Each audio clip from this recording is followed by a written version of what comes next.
Salut à tous, c'est Blad, j'espère que vous allez bien. Aujourd'hui on se retrouve devant chez Parc Avenue à Toulouse comme d'habitude pour voir une pièce maîtresse du raffinement automobile. J'ai nommé une Mercedes classe S 500 exécutive de 2015 et aujourd'hui ça se passe pas dedans mais juste derrière. Alors venez avec moi, on y va, c'est parti.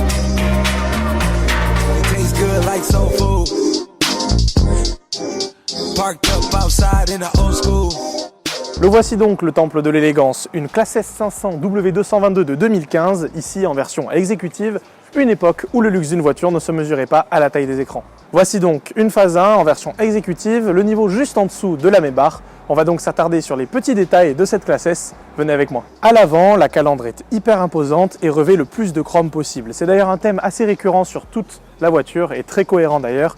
Vous avez ici une intégration du radar qui est très bien faite puisqu'on ne le voit quasiment pas. Et puis juste au-dessus, le petit logo Mercedes qui surplombe le tout et qui est affectueusement en général appelé le viseur à piéton. Sur les côtés, la calandre est encadrée par ces feux qui sont assez classieux et élégants. Ils sont évidemment adaptatifs, intelligents, tout ce qu'on veut. On n'oublie pas que c'est le fleuron de la gamme.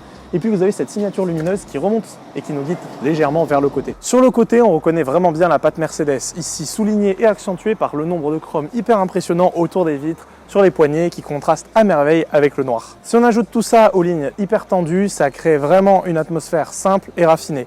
Pour ce qui est des jantes, c'est des jantes en 20 pouces optionnelles AMG. Elles sont assez classieuses avec toutes les branches, mais je les trouve un petit peu trop simples encore, pas assez extravagantes à l'image de la voiture. Personnellement, si c'était moi, je les changerais par des jantes un petit peu aftermarket style Maybach, qui sont juste sublimes, qu'on voit passer partout sur les réseaux, sur des classes S coupées notamment. Moi je mettrais ça, et vous, qu'est-ce que vous en pensez? Dites-le moi en commentaire. En tous les cas, elles sont quand même vraiment sympas, et regardez-moi ce côté, ça fait vraiment hyper statutaire, c'est absolument dingue. D'ailleurs, en ce qui concerne le côté, dernier détail, regardez comment la portière avant est plus courte que cette portière arrière qui est vraiment longue, ce qui donne vraiment une idée de la vocation de confort de cette 500 exécutive à l'arrière. À l'arrière, c'est toujours une symphonie de détails exquis. Les feux arrière sont très élégants avec les trois petites amandes à l'intérieur. D'ailleurs, petite anecdote sur les classes S et E de ces générations-là, pour les différencier, puisque c'est un peu compliqué, la classe S a 3 amandes, la classe E n'en a que 2. Sinon, toujours autant d'élégance, comme je l'ai dit, avec les chromes, les lignes très rondes et surtout ces 2 sorties d'échappement de part et d'autre du pare-choc qui n'en font pas trop alors que vous avez sous le capot un V8 de plus de 450 chevaux. Elles sont vraiment bien intégrées dans un diffuseur très discret, ce qui montre encore une fois l'attention au luxe et l'engagement de confort, de discrétion, toujours entre guillemets, de cette classe S. Bon, évidemment, les hanches bombées et la ligne de toit fuyante ajoutent à l'esthétique et à l'élégance un petit peu puissante de cet arrière. Avant de passer à l'intérieur, si jamais la vidéo vous plaît, n'oubliez pas de mettre un pouce bleu et aussi de remercier Parc Avenue en commentaire pour leur accueil. Allez, c'est parti, on va voir l'intérieur, venez avec moi. À l'intérieur, les passagers sont accueillis par des seuils de porte hyper élégants. Mais ce qui impressionne surtout, c'est littéralement l'omniprésence du cuir. Regardez-moi ces sièges qui sont magnifiques, ils sont entièrement recouverts de cuir perforé bien sûr, ils sont hyper confortables, ils ont été étudiés vraiment pour proposer une expérience exceptionnelle et ils sont évidemment chauffants, massants, électriques, à mémoire et optionnables en étant ventilés. Celle-ci n'a malheureusement pas l'option, mais ils sont juste géniaux. L'accent est vraiment mis sur les matériaux de qualité. Vous avez tout ce qui est chromé qui est en aluminium, vous avez tout ce qui est un petit peu foncé qui est en ronce de noyer. Tout ce qui est lisse, c'est du cuir qui est évidemment surpiqué de gris absolument partout, du haut en bas de la planche de bord, du haut en bas des portes, sur les sièges, partout. Il n'y a quasiment pas un pet de plastique. Et puis en termes de qualité, on va faire un petit instant ASMR. Vous avez les aérateurs qui sont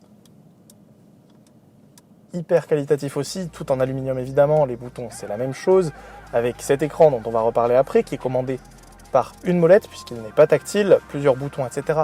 Tout est extrêmement qualitatif et puis si on l'allume, c'est vrai qu'il montre un petit peu son âge, c'est les anciens systèmes Mercedes, n'oublions pas qu'elle date de 2015, mais c'est pas vraiment ce qui est important sur cette voiture. Certes, les phases 2 avaient une dalle en verre tout du long dont la séparation était invisible, ici on a des bordures qui apparaissent, mais franchement c'est pas hyper important. Et puis vous avez quand même un peu de technologie avec l'éclairage d'ambiance qui court partout ici, qu'on ne verra pas avec le jour, qui est dans les caves à pied, etc., derrière les écrans, qui est qualitatif, présent sans trop l'être. Franchement, cette voiture, pour moi, c'est le juste compromis. Il manquerait peut-être à la limite Apple CarPlay et encore, on s'en fiche un peu.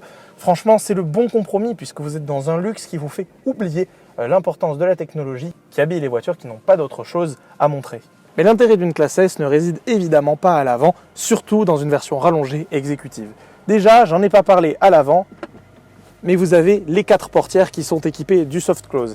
Et puis vous êtes dans un environnement extrêmement confortable. La version rallongée est encore plus impressionnante que la classique.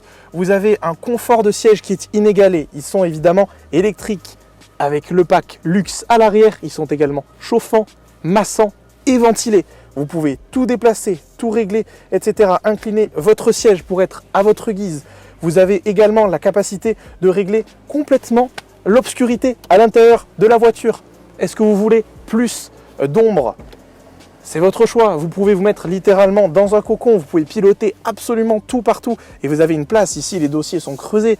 Mais à quoi ça sert? C'est énorme. Même le passager avant, le plus reculé possible, ne vous gênerait pas. Vous avez la commande de climatisation et vous avez ces coussins qui vous permettent de vous incliner. Quand je vous dis qu'on est à ça de la mébarre, et une fois que vous avez descendu l'accoudoir central, vous pouvez vraiment vous poser et vous pouvez faire des heures de voyage. Fermez les yeux, il manque juste le système d'infodivertissement que vous aurez dans une mébarre ou dans une classe S plus récente qu'on pilote ici.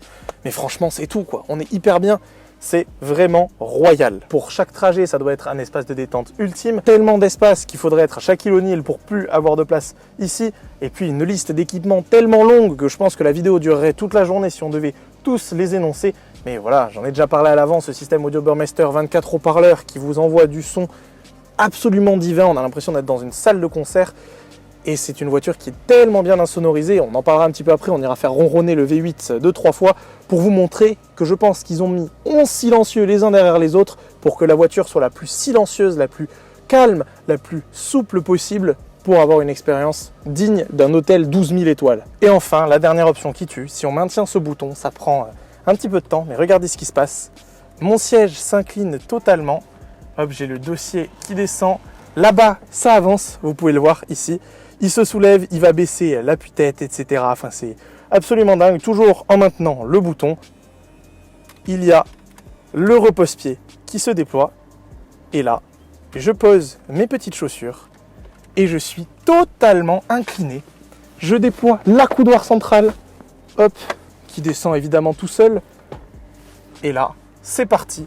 On met toutes les fermetures.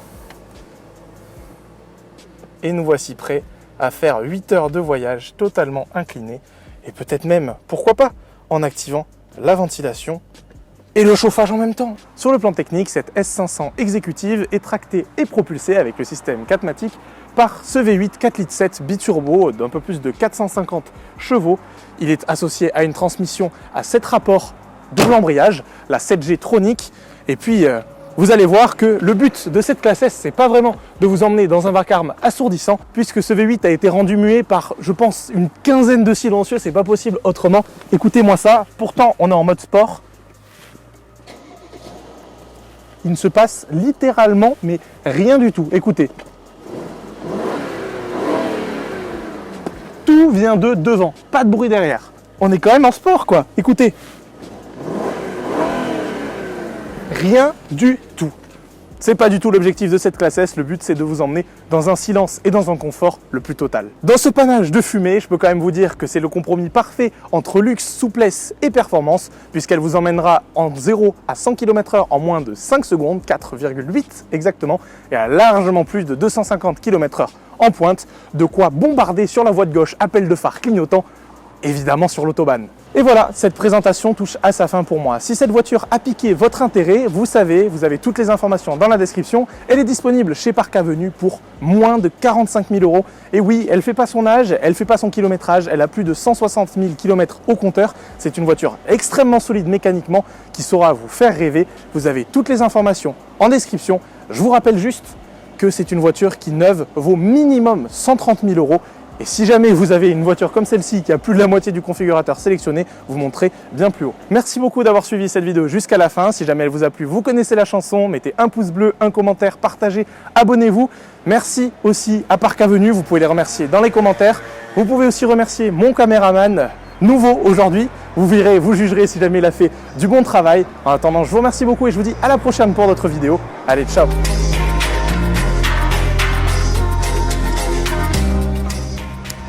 Je fais quoi là?